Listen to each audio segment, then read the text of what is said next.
지금 언론에 통해서 여러 가지 방송 또 보도 나온 거 보면은 전세 시장도 지금 꿈틀거리고 있다는 것이고 네. 집 사는 사람이 늘어나고 있고 네. 그리고 대출도 많이 받고 있다. 그쵸. 이런 뉴스가 쭉 이어지고 있어요. 그쵸. 그러니까 그 뉴스만 보면은 시청자분들 마찬가지고 지금 무주택자 입장에서는 사야 된다. 지금 아니면 또 기회 놓친다. 그렇죠. 이런 생각, 조급증 생길 것 그렇죠. 같아요. 그러니까 지금의 시장 상황에서 가장 심리적으로 이런 내용들이 나올 때 불안한 사람들이 불안해요. 누구냐면 무주택자분들이잖아요. 그러니까 불안한 게 표출되는 게 뭐냐면 대출을 빨리 일으켜서 그렇죠. 가격을 올려가면서 사는 거예요. 왜냐면 불안하니까 그렇죠. 놓치면 안 되니까. 그러니까 집을 갖고 있는 사람들은 절대 싸게 살 마음이 없어요. 왜냐면 이제는 세금도 안 내게 줄 거고, 뭐 종부세도 폐지한다고 그러지 싸게 내놓을 마음이 없잖아요. 그렇죠. 버티자. 그런데 마음 급한 사람은 이제 무주택자분들이고 그분들이 이제 대출을 받아서 집을 사니까 최근에 시장에 또 변화가 일어나는 거죠. 그런데 흥미로운 지점이 뭐냐면 네. 투자 수요는 줄고 있다는 거예요. 그럼 실수요가 지금 늘어나고 그렇습니다. 있고 실수요만이 투자 수요는 대출을 받을 수 있어요. 아, 우리나라에서. 예. 그래서 가격이 오르고 거래량이 증가할 때 대출이 같이 증가한다는 얘기는 뭐냐면 실수요가 산다는 얘기예요. 투자 수요는 대출을 안 해줘요. 전세를 끼고 사니까. 그래서 실제로 통계적으로 보면 지금 투자 수요가 집을 사고 있는 상황은 아닙니다. 네. 그러니까 이런 상황을 오히려 빚내서 집 사는 사람들이 대부분 또 중서민이고 또 대출을 일으켜서 예. 그래서 가계부채가 더 증가하고 있지 않습니까? 하하. 그러면 근데 어쨌든 시장의 흐름을 봐서는 가격이 오르고 있고 뭔가 부동산에 활기가 있는 건 사실인가요? 그렇게 봐야 됩니까? 어떻습니까? 일단 거래량이 증가하고 있고 가격이 상승하고 있으니까 일종의 시장의 변화가 일어나는 거죠. 중요한 건 뭐냐면 근데 변동 원인이에요. 변동 원인을 찾아야 저희가 전망을 할 수 있으니까. 그렇죠? 근데 변동 원인이 실수요자들이 대출을 받아서 사는 네. 그게 변동 원인이에요. 근데 이 상황은 지속될 가능성이 없습니다. 그래요? 예. 계속 사니까 가격 올라가고 계속 어떻게 빚을 냅니까? 대출이. 그 수요자도 어떻게 보면 정해져 있고 그렇죠. 퍼센테이지다. 그렇죠. 그리고 실수요자는 정해져 있기 때문에 이렇게 대출이 껴서 확 사면 줄게 돼 있어요. 그리고 가격이 오르면 당연히 감당해낼 수 있는 수요는 계속 감소하는 거죠. 그렇죠. 그래서 지금의 시장 변화도 일시적일 가능성이 크다는 거예요. 본질적으로 가격을 계속 올리면서 사는 수요는 투자나 투기 수요자들입니다. 근데 그 사람들은 지금 살 마음이 없어요. 이것도 잘 봐야겠네요. 네. 그렇다 보니까 최근에 매도 물량이 증가하는 이유예요. 이참에 정리하자. 그렇죠. 이런 거예요? 그래서 세상이 예. 불공평한 겁니다. 왜냐하면 2021년도에 이런 비슷한 현상이 있었어요. 맞아요. 막 영끌에서 집 살 때 또 조급한 마음에 빚내서 엄청 집 사잖아요. 근데 다주택자는 거기다 대고 집을 팔았다고요. 아니 집값 오른다는데 다주택자는 왜 팔았을까요? 더 사야지. 그렇죠. 그러니까 그 사람들은 투자나 투기의 고수들 아닙니까? 이게 오래 갖지 않는다고 본 거죠. 이제 정말 그 고수들의 예상대로 집값이 팍 떨어졌고 그렇죠. 조정받았고 그렇죠. 연끌했던 사람들이 뭐 일부 이제 빚에 허덕여서 다시 싼 가격에 내놓고 그리고 또 사요. 2022년도에 그걸 다주택자가 또 샀다고요. 그렇네요. 그런데 지금 또 이제 안정되려고 하니까 정부에서 막 대출해주고 이렇게 규제 풀어준다고 해서 그냥 모든 정치인들이 나와서 또 부동산 세금 얘기하니까 이제 또 실수요자들이 대출을 이렇게 사요. 그러니까 또 다주택자들이 집을 갖고 있는 걸 또 팔기 시작했어요. 이게 또 반복이 되고 있는 모습이네요. 아니 그러면은 종부세 뭐 사실상 폐지 쪽으로 간다 이런 얘기 나오고 뭐 계속 세율도 낮아지고 이러다 보니까 거기에 자극받는 실수요자들이 지금 이제 살 땐가 가격도 좀 오른다고 하고 살 땐가 붙었는데 오히려 투자 수요는 없고 투자했던 사람들이 그걸 정리하는 수순이고 그렇죠. 또 빚내서 사는 사람은 그걸 이제 받아 안는 상황이고 그렇죠. 그러니까 예를 들어서 투자하는 사람들은 세금을 깎아준다고 해서 사지 않아요. 그래. 가격이 오를 기대감이 있어야 사죠. 추가로. 그죠? 그런데 세금 깎아준다고 막 이렇게 규제 완화해준다고 해서 집값 오른다고 자꾸 하니까 그렇죠. 언론에서 불안하죠. 불안하죠. 무주택자분들은. 맞아요. 그러니까 대출을 일으켜서 막 집을 사는 거예요. 그러면은 이게 또 결과가 또 예상이 되는데 근데 한 가지 우리가 다르게 볼 수 있는 부분은 뭐냐면 금리 부분 아니겠습니까? 금리 인하기다라고 얘기를 하고 있으니까 금리 인하기에 접어들면 그래도 빚을 내서 산 사람들도 버티면서 금리 인하니까 더 싸진다고 생각하면은 내 비용을 좀 덜 내면서 내 집 생겼네. 어떻게 보면은 나은 선택이라도 볼 수 있는 거 아닙니까? 어떻습니까? 근데 집값이 떨어지면요. 떨어지면요. 살 사람이 없어서. 살 사람이 없어서 네, 떨어지면 그리고 계속 팔아서 떨어지면요. 그래서 지금 그러니까 최근에 어떤 일이 있냐면 신생아 대출이라고 해서 네. 금리를 주택담보대출이 3% 4%대인데 1%대에 대출해줘요. 그러니까 대출 금리가 2%포인트 싸졌다고 그래서 그거를 빨리 대출 받아서 집을 사야 된다고 합니다. 그런데 예를 들어서 2억 원을 대출 받았을 때 2%포인트면 1년에 400만 원이요. 그렇죠. 예. 그렇죠? 400만 원. 그런데 예를 들어서 집을 1억, 2억 그것 때문에 비싸게 사면요. 그러면 나 1억 떨어지면 예를 들어서 네. 그러면 400만 원을 몇 년치 모아야 됩니까? 근데 1억 쉽게 떨어질 수 있어요. 여러분 보셨잖아요. 네, 네, 봤죠. 네. 불과 몇 달 전에. 그러니까 무슨 봤고. 얘기냐면 예. 지금 우리가 단순하게 지금 상황만 보고 금리 좀 내려갈 것 같으니까 빨리 대출 받아서 집 사야지. 그게 중요한 게 아니고요. 네. 집값이 지금 적정한 수준이냐. 그걸 보는 게 더 중요하잖아요. 이거는 세상의 앵글을 다르게 보는 겁니다. 예를 들어서 비슷한 경우를 그러니까 뭐 주택을 꼭 주식하고 비교하고 싶지는 않지만 예를 들어서 주식 같은 경우에 이런 거예요. 주가가 올라갈지도 않을 것 같은데 은행에서 주식 살 때 대출 싸게 해드릴게요. 하면은 그거 빨리 대출 받아서 주식 삽니까? 절대 그렇지 않죠. 근데 올라갈 지금 만한 거에서. 부동산은 그러고 있다고요. 이해가 바로 되네요. 네. 그래서 지금 상황이 무주택자 입장에서는 뭐 언론에서 네. 계속 뭐 많이 사고 있고 오르고 있다 이런다고 금리 내린다 이런다고 무턱대고 달려들 상황은 아니고 그렇죠. 면밀하게 분석을 해봐야겠네요. 그렇습니다. 실제로 2008년도부터 2013년까지 주택담보대출이 7%대에서 과거에 3%대로 4%포인트 이렇게 하락해요. 네. 그러면 금리가 하나 하락했으면 집값이 올랐어야 되잖아요. 아닙니다. 2009년부터 2013년까지 집값이 계속 빠져요. 맞아요. 네. 왜 맞아요. 빠졌을까요? 금리가 내렸는데. 금리가 내렸는데. 그건 뭐냐면 그때 당시 경제 수준으로 집값이 많이 높았고 집을 갖고 있는 사람들이 계속 팔았기 때문이요. 네. 살려는 사람 맞아요. 줄고. 그러니까 수요 공급 올려서 당연히 빠지는 거죠. 음. 그러니까 금리가 인하되는 게 전부는 아니다. 2013년 제가 그때 이제 신혼집 구할 때였는데 그때 기억이 납니다. 네. 그때 분위기가 집 사면 안 된다. 집 사서 돈 버는 시대. 집 사는 시대는 끝났고 지금 더 떨어질 수가 있으니까 전세로 가야 된다. 이런 얘기가 많이 있었어요. 근데 기억나요? 2013년이 그때가 네. 또 아이러니하게도 바닥이었어요. 그러니까요.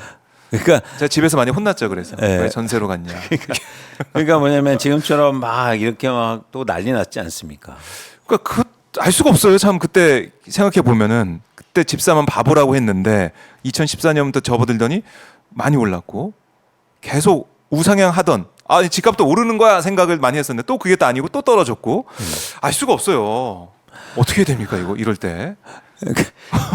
그러니까 이게 여러분들이 일단 그 생각을 좀 바꾸셔야 된다. 그리고 여러분들이 얻는 정보라든지 이야기들이 저는 특히 부동산 같은 경우에 굉장히 왜곡된 게 너무 많아요. 예를 들어서 그렇게 2014년도에 이제 한국 부동산은 끝났다고 말한 언론이나 전문가들이 2011년도에는 2013년도에 집값 폭등한다고 얘기했어요. 그래요? 집이 부족하다고. 그러니까 현상이나 제가 그분들을 뭐라고 하는 게 아니고 현상이나 지금 상황만 주목하면 전망이 안 돼요. 네. 그러니까 지금의 변동 원인을 찾고 이 변동 원인이 지속될 건가 그리고 향후에 어떻게 어렵네요. 변할 건가 이런 부분에 대해서 여러분 고민이 필요한다. 네. 네. 그래도 이 방송 보시는 분들 중에는 집을 살까 말까 고민하는 분이 분명히 있습니다. 네. 있고 막 여기저기 다니면서 보면은 부동산에서도 지금 매물 이제 걷어들이고 있어요. 이런 얘기도 많이 나올 것 같고 불안하단 말입니다.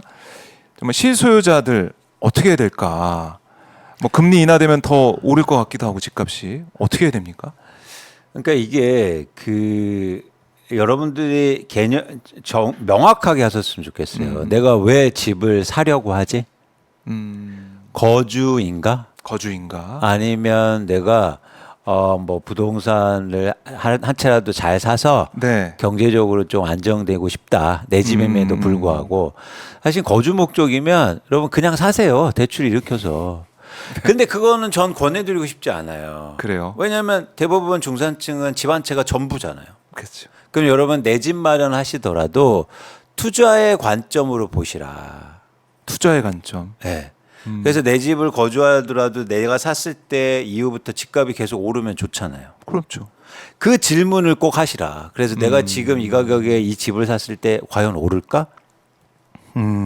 오를 수 있을까? 아, 그걸 그러면 생각이 생각해야 달라지실 거예요. 그러면은 오른다고 생각하면 뭐 조정이 있다고 하더라도 계속 이제 사니까 거기 살고 있으니까 쭉 가면은 언젠가는 뭐 이 떨어졌던 건 회복할 수도 있고 그다음에 그 이 집을 내가 산다 거주한다는 그 거주하는 그 즐거움이 또 있지 않습니까?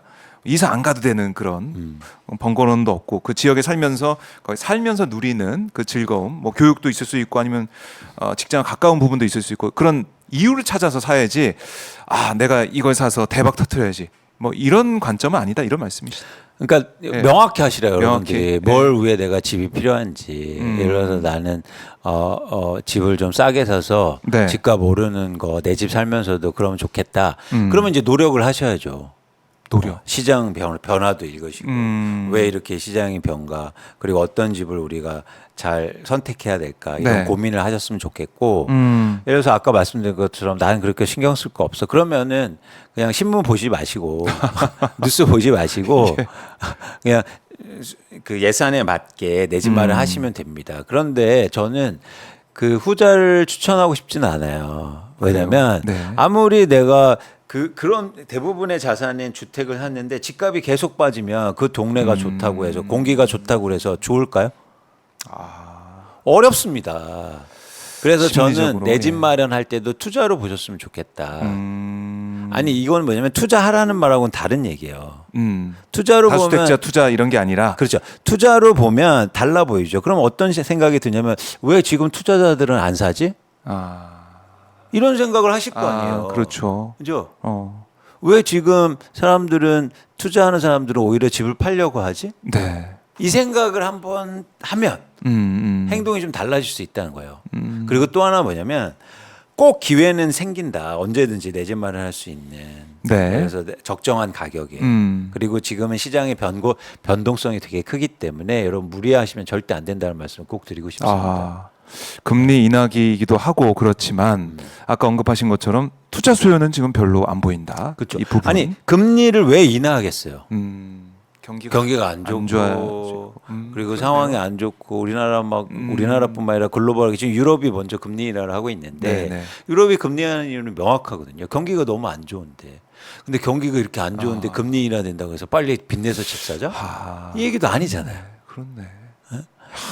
참 부동산은 이게 들으면 들을수록 너무 어렵고 복잡한데 핵심은 뭐냐면은 내가 이제 확실히 이 상황을 판단해서 내 판단이 중요한 것이고 금리 인하한다고 아니면 세금 낮춰준다고 된다. 너 대출 많이 해준다고 지금이 기회다. 이렇게 판단하면 안 된다는 거. 그렇죠, 그거 그렇죠. 확실히 해야 된다. 그래서 여러분들이 그러니까 나의 상황이 일단 중요한 거죠. 그래서 내가 거주하고 싶은, 그래서 내가 투자하고 싶은, 그러면서 내가 저렴하게 일종의 구매할 수 있는 그런 아파트들을 한번 보시면서 네. 이제 변화를 계속 지켜보실 필요가 있습니다. 그래요. 네. 자, 근데 뭐 이번에는 내 집 마련하는 시기인 것 같네요라는 댓글도 올라오고 있고, 오르고 떨어지고 주택 시장에 대해서 어떻게 이렇게 오르락내리락 하냐 이런 댓글도 있는데 흥미로운 지점은 뭐냐면 네. 최근에 근데 2022년도 말에 막 집값이 빠지잖아요. 네. 그때는 뭐라고 얘기하냐면 집값 더 빠진다고 해서 집을 안 삽니다. 오른다고 하면은 또 오히려 더 수요가 많이 붙고 네. 많이 팔리고. 그래서 아까 그 말씀하신 분들 중에서 한번 저는 그런 질문을 한번 해보고 싶어요. 만약 집값이 떨어졌을 때도 그 마음을 똑같이 가지셨는지. 내가 혹시 사람들이 산다고 그러고 막 집값이 오른다고 그래서 내가 심리적으로 흔들려서 지금 그 결정을 하셨는지. 지금은 집을 사야 될 때라고 말씀드리는 근거가 뭔지. 그 사야 될 때라는 마음을 집값이 떨어질 때도 똑같이 가지셨는지. 그럼 왜 그때는 안 사셨고 근데 왜 지금 사고 싶은지. 그 사고 싶은지가 내가 갑자기 돈이 생겨서가 아니라면 심리에 쫓겨서라면 다시 한번 생각해 보시라. 네. 그렇네요. 아 근데 심리적으로 진짜 어려운 것 같아요. 왜냐하면 지금 안 사면은 이게 또 팍 뛰어버리면은 아예 저기는 못 간다는 생각이 드니까. 근데 왜 빠질 때는 안 샀냐고요. 그렇게 얘기하면은 더 빠질까봐. 네. 그렇죠. 그러니까 여러분들이 그래서 이건 그렇습니다. 저도 이렇게 시장에 대해서 말씀드리지만 솔직히 어려운 게 뭐냐면 이거는 병원하고 비슷해요. 저희가 네. 몸이 아파서 가면 강의를 듣는 게 아니라 1대1 상담이 되잖아요. 그렇죠? 그렇죠. 강의는 예를 들어서 이렇게 해야 됩니다. 밥 잘 먹고 운동 많이 하세요. 이렇게 얘기할 수밖에 없어요. 가게인의 상황이 각자 다르거든요. 사는 지역과 예산과 그렇죠. 이게 다 예. 다르기 때문에 제가 일방적으로 다 말씀드릴 수가 없어요. 저는 그냥 건강에 대해서만 얘기할 수밖에 없습니다. 근데 건강 차원에서는 지금 집을 살 때가 아니다. 예. 예. 알겠습니다. 예. 아, 이 더 들어보고 싶은데 저희가 이제 시간이 한정돼 있어가지고 오늘 보내드리고 예. 재밌네요. 이 부동산 얘기 들어보니까 네. 심리와도 연관이 돼 있고 네. 뭐 이게 뭐 경기 상황이나 금리 상황도 하나하나 따져봐야 되고. 근데 이제는 예. 정책 얘기를 할 수밖에 없는데 지금의 네. 시장이 흔들리고 막 움직이는 이유가 정책에 대한 효과가 되게 커요. 대출도 그렇고 대출 세금도 풀어주죠. 그렇고. 예. 막 정책 대출 풀어줘. 세금 다 없애준다고 하죠. 그렇네. 그다음에 각종 규제 다 완화해줬죠. 엄청납니다. 음. 이렇게 집값이 별로 많이 빠지지도 않았는데 이렇게 규제를 대규모로 푼 정부는 없었어요. 아. 어떤 보수 정부고. 근데 흥미로운 지점이 있어요. 예. 이렇게 엄청 풀어줬는데도 집값이 의미 있게 안 올라요. 왜일까요? 왜일까? 이건 다음 시간에. 다음 시간에. 아, 아니 복도방 차이시더니 어떡하니 방송인이 되신 것 같은 느낌도 들고 밀당은 잘하십니다. 자, 대표님 오늘 말씀 잘 들었고요. 네. 다음에 그 뒷얘기 더 이어서 들어보도록 하겠습니다.